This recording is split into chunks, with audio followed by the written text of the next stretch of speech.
ఏంటే రమణ, డబ్బులు కావాలంటేనేమో నువ్వు నా ఇంటికి వచ్చి బ్రతిమలాడతావా? తిరిగి డబ్బులు తీసుకోవాలంటే నేను నీ ఇంటి చుట్టూ తిరగాల? నా గురించి నీకు తెలుసు కదా. ఈ కాంతమ్మ మాట అంటే ఊరు మొత్తం భయపడతారు. మరి నీకు నేనంటే భయం లేదేమే? ఉదయాన్నే వచ్చి వడ్డీతో సహా డబ్బులు కడతాను పిన్ని అని చెప్పి వారం రోజుల క్రితం డబ్బులు తీసుకున్నావు. ఇంతవరకు ఇంటి వైపే చూడలేదు. నేనే నీ ఇంటికి వచ్చేలా చేశావు. అదేమీ లేదు పిన్ని. నేనే డబ్బులు తీసుకొని మీ ఇంటికి వద్దామని ఆగాను. ఇంకా నా చేతికి రావాల్సిన డబ్బులు నా చేతికి అందలేదు. అందుకే సాయంత్రం లోపు తీసుకొని వద్దాం కదా అని ఉన్నాను. ఈలోపు నువ్వే వచ్చావు. నీ గురించి తెలిసి కూడా నిన్ను తక్కువగా ఎలా అంచనా వేసుకుంటాననుకుంటున్నావు పిన్ని? 1 గంటలో ఖచ్చితంగా నీ డబ్బులు నీకు ఇంటికి తెచ్చిస్తాను పిన్ని. ఈ గంట సేపు మాత్రం నాకు కొంచెం టైం ఇవ్వు. ఇదిగో, 1 గంటలోపు కనుక నువ్వు డబ్బులు తీసుకొని రాకపోతే నేను వెళ్ళి మీ పొలంలో పండిన టమాటా పంటంతా కోసుకొచ్చుకొని మార్కెట్లో అమ్ముకుంటాను. ఏంట్రా రంగా, నన్ను చూసి కూడా చూడనట్టు వెళ్ళిపోతున్నావు? ఇప్పుడే రమణ దగ్గరికి వెళ్ళి వస్తున్నాను. రమణ 1 గంటలో వడ్డీ డబ్బులు ఇస్తానని చెప్పింది. నీ పెళ్ళానికి తెలియకుండా నువ్వు కూడా డబ్బులు తీసుకున్నావు కదా. ఎప్పుడు ఇస్తావు వడ్డీ? అసలు ఎప్పుడు ఇస్తావు? పైగా మా అబ్బాయికి ఒక పెళ్లి సంబంధం చూడరా అని నీకు చెప్పాను. నన్ను చూసి చూడనట్టు వెళ్ళిపోతున్నావు. ఏంట్రో ఈ సంగతి? అదేమీ లేదు పిన్ని. ఇప్పుడే టమాటాల లోడు పంపించాను. ఆ లోడ్ డబ్బులు రాగానే నీ వడ్డీ డబ్బులు కట్టేస్తాను. అసలుకి ఇంకా 10 రోజులు టైం ఉంది కదా పిన్ని. ఇప్పుడు మా ఆవిడ కూడా నీకు ఇవ్వాల్సిన వడ్డీ డబ్బులు నన్నే కట్టమని చెప్పింది. ఆ డబ్బుల కోసమే వెళ్ళి వస్తున్నాను. ఏం చెప్పమంటావు పిన్ని నా కష్టాలు? అయినా మీ అబ్బాయికి సంబంధం తెలిసిన వాళ్ళని అడుగుతుంటే కాంతమ్మ కొడుకు ఇచ్చి నా కూతురి గొంతు మేము కొయ్యలేము.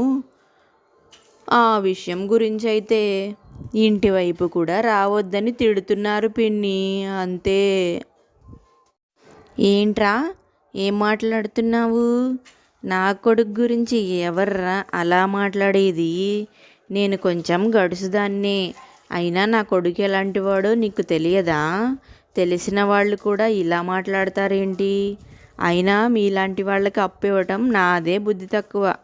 మీ ఆవిడ సాయంత్రంలోపు అప్పు కట్టకపోయినా, మీరు 10 రోజుల్లోపు అప్పు కట్టకపోయినా సరే మీకు అప్పంతా నేనే తీసేసుకుంటాను అని సీరియస్గా వార్నింగ్ ఇచ్చి అక్కడి నుంచి ఇంటికి బయలుదేరుతుంది వడ్డీ వ్యాపారి కాంతమ్మ. కాంతమ్మ వాళ్ళ తమ్ముడితో ఇలా మాట్లాడుతుంది. ఒరే తమ్ముడు, నా వడ్డీ వ్యాపారం గురించి నేను కొంచెం గడుసుదాన్నని తెలిసి మన అబ్బాయికి ఎక్కడా సంబంధాలు కుదరటం లేదురా. వాడు కూడా కట్నం తీసుకునేటట్లయితే నేను పెళ్ళే చేసుకోనంటున్నాడురా. వాడికా వయసు మీద పడుతుంది. నువ్వే ఎలాగైనా మీ బావగారితో మాట్లాడి వాళ్ళ చెల్లెల కూతురు సుగుణనిచ్చి పెళ్లి చేయమని అడుగురా. పెళ్ళైతే అయిపోయిన తర్వాత కట్నం గురించి నేను చూసుకుంటాను. పెళ్ళైన తర్వాత కట్నం ఇవ్వకుండా ఏం చేస్తారా? బావా, నేను ఒక విషయం చెప్తాను, నువ్వు తప్పుగా అనుకోనంటే. మన వాడికి వయసు చాలా పెరిగిపోతుంది బావా. చుట్టుపక్కల వాళ్ళేమో మా అక్క గురించి తెలిసి ఎవ్వరూ పిల్లనివ్వట్లేదాయే. పైగా మా అక్కేమో కట్నం కావాలని భీష్మించుకొని కూర్చుంది. అయితే ఇప్పుడే నేను మా అక్కతో మాట్లాడాను. అక్క సుగుణని తన కోడలిగా చేసుకోవడానికి ఇష్టపడుతుంది. పైగా కట్నం కూడా వద్దని చెప్పింది బావా. మా అక్క గడుస్తానం అంటావా? నువ్వు ఇంట్లోనే ఉంటావు కదా, నీ కోడల్ని నువ్వే చూసుకోవచ్చు. నువ్వు చెప్పింది కూడా ఒక రకంగా కరెక్టే. కానీ మీ అక్క కట్నం వద్దందంటేనే అందులో ఏదో మతలబు ఉందని నాకు అనిపిస్తుంది. కానీ నా మేనకోడలు చాలా మంచిదిరా.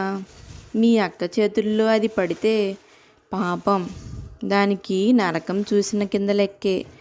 కానీ ఒక పక్క నా కొడుకు జీవితం అయిపోయే. ఏం చెయ్యాలో ఏమీ అర్థం కావటం లేదు. సరే, ఈసారికి మా చెల్లితో మాట్లాడి నా మేనకోడల సుగుణనే నా కొడుక్కిచ్చి పెళ్లి చేస్తాను. మీ అక్క ఎలాగుంటేనే నా కొడుకు మంచివాడే కదా. ఆ నమ్మకంతో నా మేనకోడల్ని నా కొడుక్కిచ్చి పెళ్లి చేస్తానులే. ఏం చేద్దాం?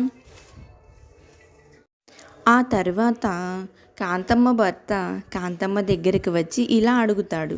ఏమే, ఏంటి సుగుణని కోడలిగా చేసుకోవడం నీకిష్టమేనా? ఒకప్పుడు సుగుణ ఊసెత్తితేనే అలాంటి దరిద్రుల గురించి మన ఇంట్లో మాట్లాడినా దరిద్రం అన్నావు. ఇప్పుడు కట్నం అక్కర్లేదు, ఏమక్కర్లేదు, నేను బాగా చూసుకుంటానని మీ తమ్ముడితో పంపించావు రాయబారం. ఏంటి నువ్వు చెప్పిందంతా నిజమేనా? వాళ్ళ గాలే తగలకూడదన్నావు. ఇప్పుడు తనే కోడలిగా కావాలా నీకు?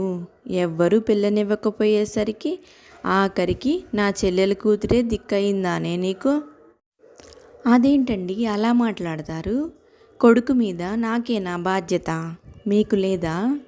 కొడుకుకి వయసు అయిపోతుంది, త్వరగా పెళ్లి చేద్దామని లేదు.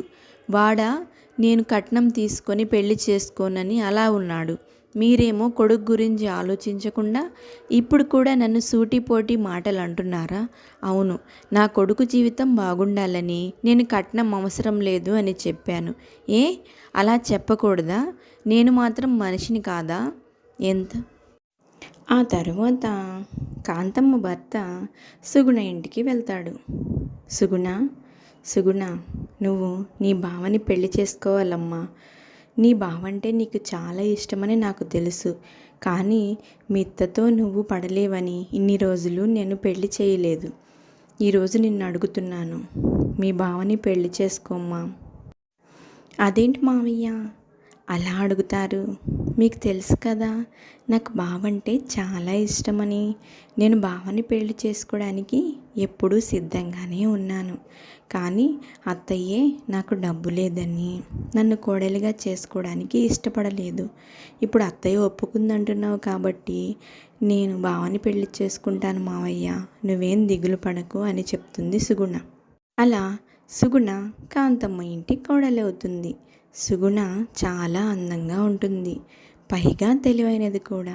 ఇంకా చాలా చాకచక్యంగా ఇంటి పనులన్నీ చేస్తూ ఉంటుంది. ఇది ఇవాల్టి కథ. ఈ కథ మీకు నచ్చితే please like, share and subscribe చేసుకోండి.